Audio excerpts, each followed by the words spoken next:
Good morning, good afternoon, or good night, and welcome to Command Power, the show in which we discuss all things Magic the Gathering with a focus on Commander. And today we have a brand new episode in our card Spotlight series in which I look at a card that I feel is underplayed or underappreciated in Commander and discuss its merits. But before we do that, just a quick reminder to please click subscribe if you enjoy these videos. It's the only way the YouTube algorithm really notices me, and we're currently growing the channel and it helps me a lot. Much appreciated. And today we're going to be talking about Slimefoot and Squee, another of the new commanders from March of the Machines. And this one is for black, red, and green, a legendary creature fungus goblin 3/3. Whenever Slimefoot and Squee enters the battlefield or attacks, create a 1/1 green saproling creature token, and then for 1 colorless, 1 black, 1 red, and 1 green, and sacrifice a saproling, you return Slimefoot and Squee and up to 1 other target creature card from your graveyard to the battlefield, activate only as a sorcery. Wow, this is a really strong reanimation commander. It's gonna be able to do some really nasty shenanigans. It's also gonna be really good in the 99 of a lot of decks, because honestly that recursive ability is less good on a commander than in the 99, but of course you do have to build about saprolings.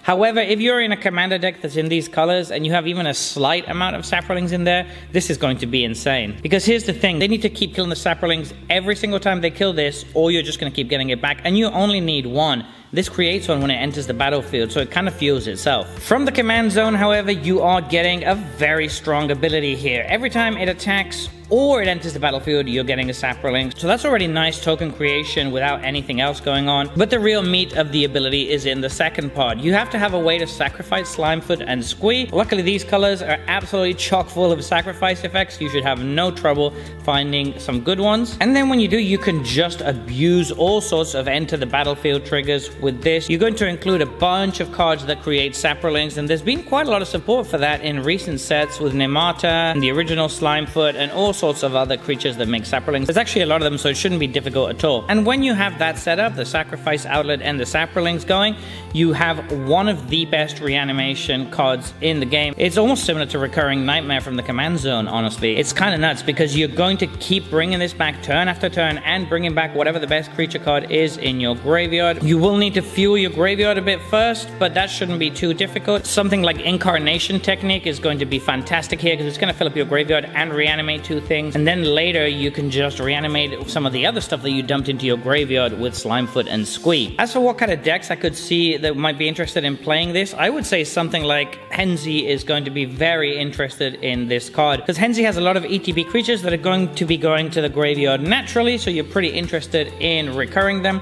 There's also a few different ways to sacrifice stuff in that deck, which works with Slimefoot and Squee, and the fact that this has an ETB by itself, and then when it attacks is really solid. So you're going to be getting the saproling when it comes into play, and then all it is paying 4 mana to reanimate this from a graveyard and get a nice big fat creature. It also gives Henzi a little bit of staying power, because usually when you're blitzing all the time, you are giving up a little bit of board presence. This lets you get that board presence back, and all it requires you is to throw a couple of saproling cards in your deck, and there's quite a few of those that you might want in that kind of deck anyway. So I just see this as fitting into lots of 99 decks and being a really good commander as well. So there you have it. That has been our card spotlight for today. What are your thoughts on this card? Let me know in the comment section below. I read all comments and respond to all of them too. And if you enjoyed this video, don't forget to click like or subscribe. It really helps the channel. And until next time, take care. Woo!